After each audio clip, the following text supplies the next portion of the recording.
إلى حضرة النبي مصطفى رسول الله صلى الله عليه وسلم وآله وأصحابه الكرام. الفاتحة. أعوذ بالله من الشيطان الرجيم. بسم الله الرحمن الرحيم. الحمد لله رب العالمين الرحمن الرحيم مالك يوم الدين. إياك نعبد وإياك نستعين. اهدنا الصراط المستقيم صراط الذين أنعمت عليهم غير المغضوب عليهم ولا الضالين. آمين. Alhamdulillah Rabbil Alamin. Wassalatu wassalamu ala asyrafil anbiya'i wal mursalin wa ala alihi wa sahbihi ajma'in.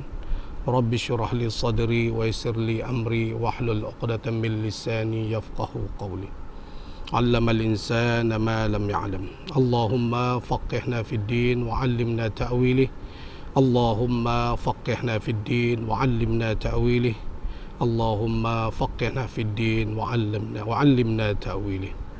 Alhamdulillah, kita sama-sama memanjatkan kesyukuran kita ke hadirat Allah Subhanahu Wa Taala kerana pada zuhur yang mulia ini dapat saya dan tuan-tuan puan-puan sidang pendengar sekalian bersiaran langsung untuk kita sama-sama mendengar sedikit tazkirah daripada saya pada bab taharah, yakni bab bersuci. Mungkin tuan-tuan dan puan-puan semua sudah amat maklum dan faham berkenaan dengan bersuci, tapi pada tengah hari ini kita cubalah memahami lagi secara lebih mendalam lagi berkenaan bersuci kerana bersuci ini sangat penting dalam kehidupan kita, terutama sekali ada hubung kait yang sangat kuat dalam ibadah, iaitu terutamanya ibadah sembahyang. Dengan kita tidak memahami pengertian bersuci yang sebenar-benarnya, iaitu dalam bab taharah ini, maka yang mana ianya bersangkut paut dengan bab air, iaitu mengenali air. Dengan air tadi, maka kita akan mengangkat wuduk menggunakan air. Maka sekiranya air yang kita tak berapa nak kenal tadi, air yang mutlak, air yang musta'mal, air mutanajis, maka kalau salah kita memilih air, maka wuduk kita tidak sah. Maknanya bersuci kita tidak sah. Bila bersuci kita atau wuduk kita tidak sah, maka ibadah sembahyang kita pun tidak sah. Bila ibadat kita tidak sah, terutama ibadat solat kita tidak sah, maka tidak dapat membentuk peribadi kita sebagai seorang Islam yang betul-betul dikendaki oleh syariat Islam sendiri. Seperti mana firman Allah, inna salata tanha 'anil fahsya'i wal munkar. Sesungguhnya sembahyang itu pasti, mesti akan menegah seorang itu daripada melakukan kejahatan, kemungkaran, kemaksiatan dan suatu yang dimurkai oleh Allah Subhanahu Wa Taala. Tapi kita lihat ramai di antara kita yang masih lagi melakukan kejahatan, kemaksiatan, kemungkaran terhadap Allah Subhanahu Wa Taala, sedangkan mereka ini bersembahyang. Sedangkan jaminan Allah dalam Al-Quran bahawa orang yang sembahyang itu pasti tidak melakukan kejahatan. Ini kerana dia bersangkut paut dengan amalan taharah itu sendiri, yakni bersuci. Kerana banyak orang yang sembahyang tidak mementingkan ataupun mengenali air itu sendiri untuk dibuat bersuci ataupun untuk dibuat berwuduk bagi melaksanakan ibadah sembahyang. Awal-awal lagi mereka sudah gagal dalam mengenali air yang mutlak, maka wuduk yang diambil untuk bersembahyang tadi tidak sah. Maka wuduk yang tidak sah, sembahyang pun tidak sah. Ada kalanya orang wuduknya sah, air yang diambil itu air mutlak, bagus, sah, tetapi masih lagi melakukan maksiat, masih lagi melakukan kejahatan, disebabkan sembahyangnya itu tidak sah kerana tidak menurut syariat yang dikehendaki oleh Islam itu sendiri ataupun syariat yang dibawa oleh Nabi Muhammad sallallahu alaihi wasallam, bagaimana Nabi menerangkan cara-cara sembahyang yang sebenar. Kebanyakan dia mengikut apa yang dilihat, apa yang difikirkan, tanpa mau bersusah payah dalam memahami kaedah-kaedah ataupun cara-cara sembahyang yang sebenarnya. Dalam sebuah hadis Rasulullah sallallahu alaihi wasallam bersabda, Inna Allah tayyibun yuhibbut tayyiba, nazifun yuhibbun nazafa, karimun yuhibbul karam, jawadun yuhibbul jud, fanazzifu arahu qala niyatakum wala tashabbahu bil yahud. Dalam hadis ini menerangkan bahawa sesungguhnya Allah itu baik, sukakan orang yang baik-baik atau sukakan segala kebaikan. Allah itu bersih, maka sukakan kebersihan dan orang-orang yang suka kepada kebersihan. Allah itu karim, Allah itu mulia, sukakan orang-orang yang mulia ataupun sukakan kepada kemuliaan. Jawadun, Allah itu dermawan, permurah, maka Allah itu sukakan kepada orang yang permurah. Maka bersihkanlah tempat-tempat kita dan janganlah kita menjadi seperti orang Yahudi. Dalam hadis yang lain, Rasulullah menerangkan betapa pentingnya tahara ini, iaitu qala Rasulullah sallallahu alaihi wasallam, man akala thuman aw basalan falyatazilna aw liyatazil masjidina. Maksudnya, siapa yang makan bawang putih ataupun makan bawang, maka jarakkanlah mereka daripada kami, atau jarakkanlah mereka daripada masjid-masjid kami.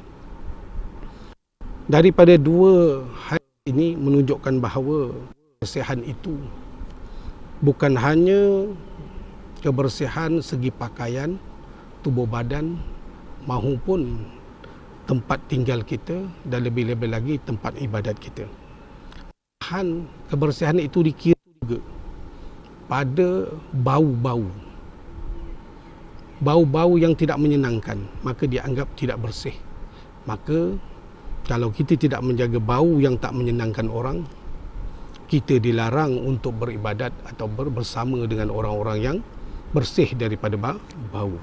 Begitu juga orang yang tidak bersih daripada bau, mementingkan bau itu, bau yang tak menyenangkan jamaah, maka Rasulullah SAW melarang dia datang ke masjid.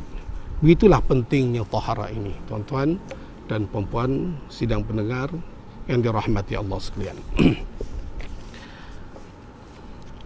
Baik, tahara ini iaitu bersih. Pengertian dari segi bahasa ialah suci dan bersih. Suci dan bersih, maknanya suci dan bersih pakaian kita, suci dan bersih tubuh badan kita, suci dan bersih tempat tinggal kita, lebih lagi tempat ibadah kita kepada Allah Subhanahu Wa Taala. Dari segi syarak, tahara ini ialah suci dan bersih daripada najis dan hadas. Daripada najis dan hadas.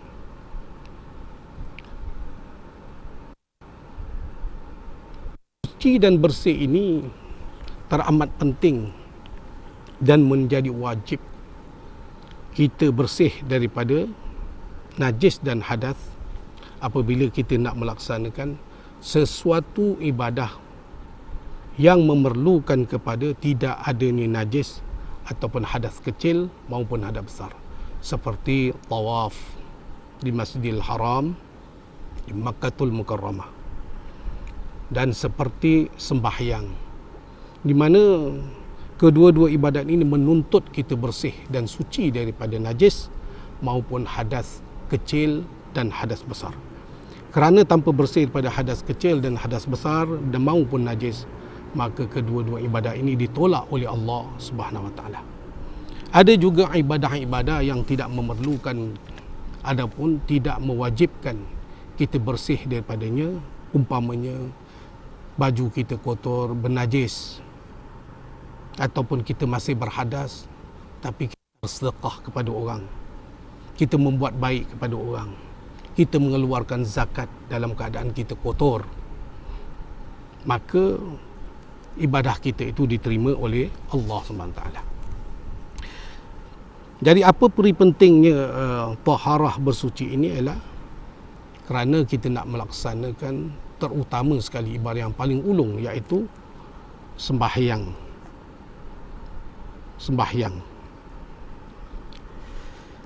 Tanpa bersih daripada najis dan hadas, maka sembahyang kita ditolak oleh Allah Subhanahu Wa Taala. Kalau kita lihat segi hukum ibadah ini, hukum bersuci ini adalah wajib ke atas semua orang mukallaf, sama ada lelaki maupun perempuan. Wajib ini merupakan satu wajib yang panjang. Bila kita sebut wajib, di sini yang banyak orang kurang faham. Bila kita sebut wajib, artinya kalau tidak melakukan benda itu maka kita berdosa. Seseorang yang terkena najis atau seorang yang kencing tapi belum lagi beristinja secara yang betul, maka dia bernajis, sama ada segi di tubuh badannya ataupun pakaiannya. Apakah orang ini wajib bersuci? Wajib bersuci. Apakah kalau dia tidak bersuci secara spontan, maknanya terus menerus lepas kencing suci, lepas kena najis terus basuh, apakah dia berdosa? Belum lagi berdosa.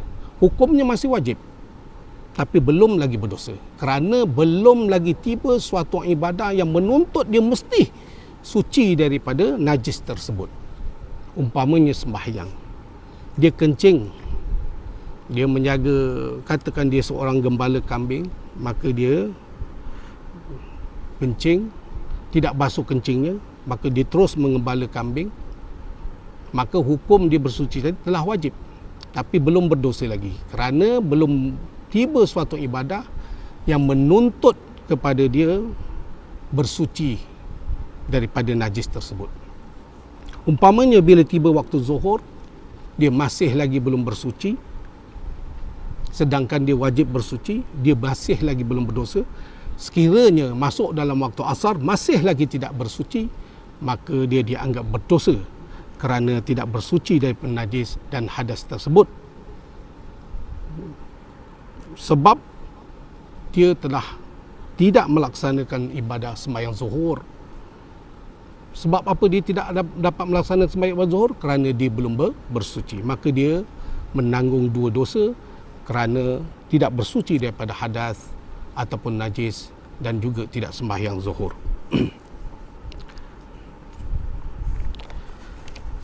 Ada juga seperti yang saya kata pada awal tadi, ibadah-ibadah yang tidak menuntut kita ataupun wajib atas kita bersuci.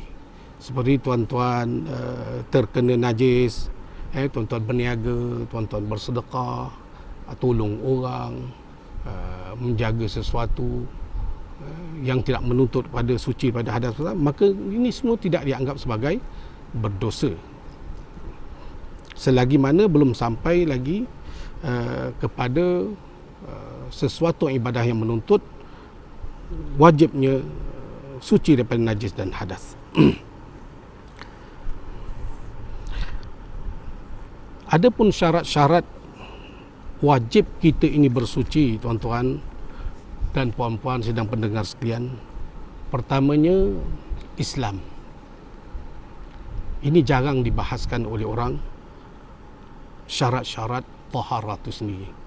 Pertamanya Islam. Jadi orang Islam ini wajib dia tu bersuci sebab dia orang Islam. Maka kita telah menanggung taklif syarak apabila kita memeluk agama Islam dan kita seorang Islam. Kedua, berakal. Orang yang tidak berakal maka tidaklah wajib dia tu bersuci. Walau bagaimanapun ada orang yang tidak berakal, orang yang gila, dituntut jugalah kepada penjaga-penjaga orang yang tidak berakal ini, orang yang gila ataupun orang yang kurang siuman ataupun budak-budak yang terencat akal ataupun budak-budak yang sindrom Down.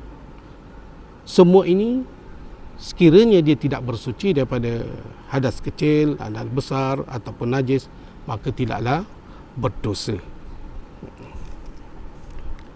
Ketiga, syarat wajib taharah ini ialah baligh.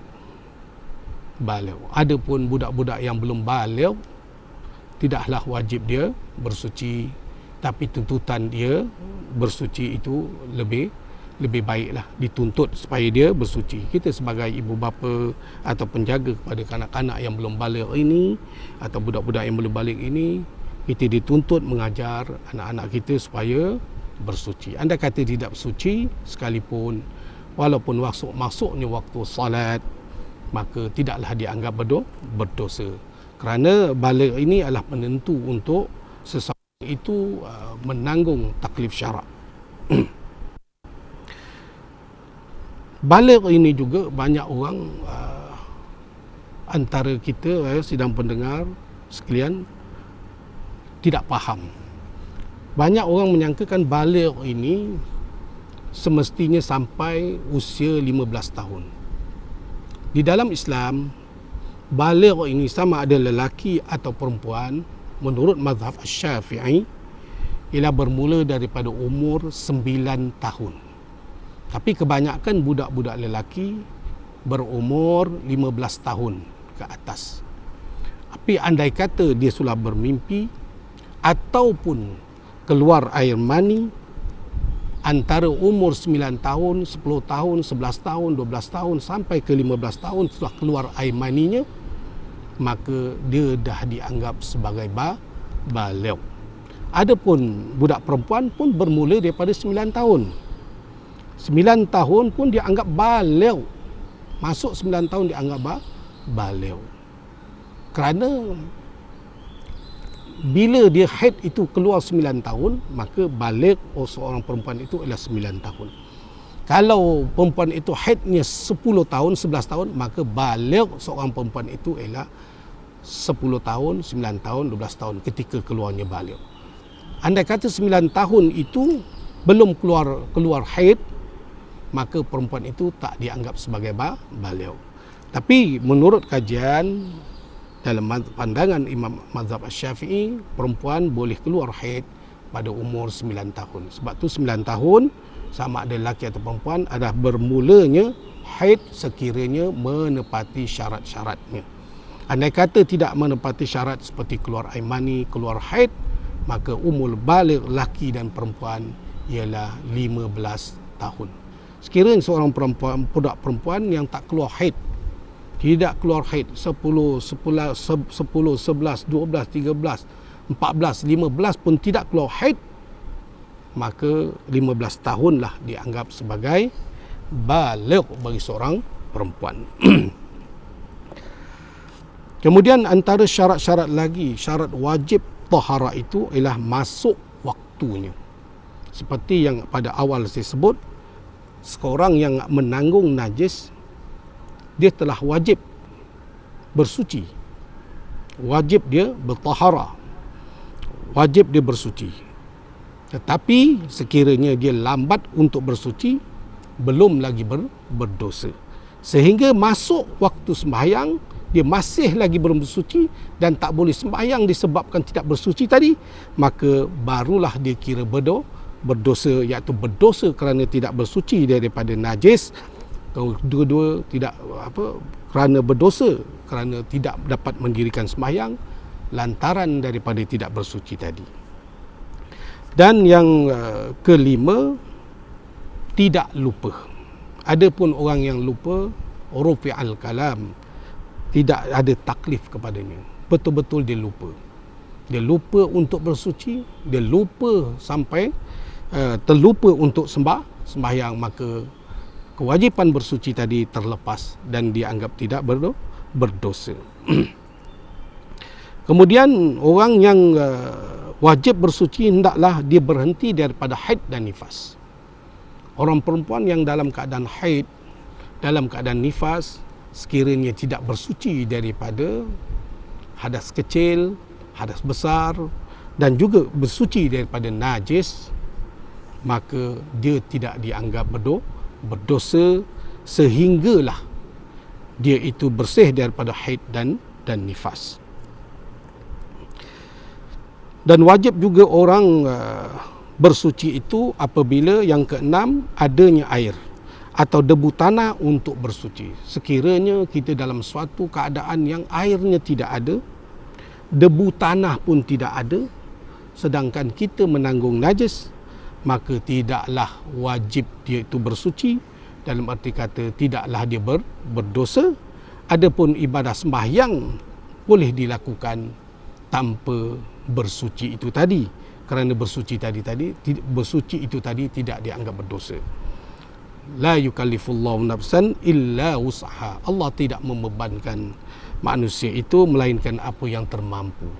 Air tidak ada, debu tanah tidak ada untuk bersuci, maka laku sajalah ibadat sembahyang atau ibadat-ibadat yang lain, semuanya diterima oleh Allah Subhanahu wa taala. Kemudian yang terakhir, syarat untuk kita wajib bersuci itu mestilah kita ni ada daya upaya untuk melakukannya.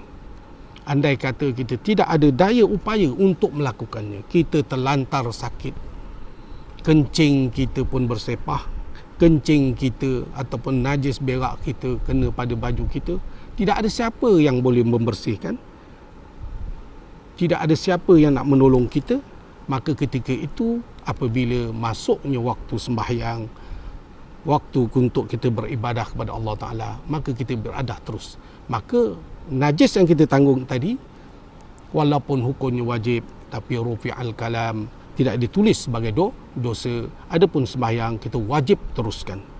Itulah secara ringkasnya untuk kita mengetahui pada permulaan minggu ini berkenaan dengan taharah, dan insya-Allah kita akan sambung lagi pelajaran kita dalam bab mengenal air. Kerana dalam taharah ini ada 3 perkara yang mesti kita faham untuk mendapatkan taharah tadi ataupun untuk mendapatkan bersuci tadi. Pertama, mengenali air. Kedua, kita faham tentang istinja, yakni bercebok. Ketiga, kita mesti mengenali najis dan cara-cara mensucikan najis. Kerana 3 ini ada kaitan yang sangat rapat dengan bab taharah, yakni bab suci. Sekian saja yang dapat saya sampaikan pada hari ini kepada tuan-tuan dan puan-puan sedang pendengar. Mudah-mudahan Allah Subhanahu Wa Taala merahmati kita dan boleh memanfaatkan apa sahaja yang tuan-tuan dan puan-puan dapat ambil daripada apa yang telah saya nyatakan. Aqulu qawli hadza wa astaghfirullah li wa lakum. Assalamualaikum warahmatullahi wabarakatuh.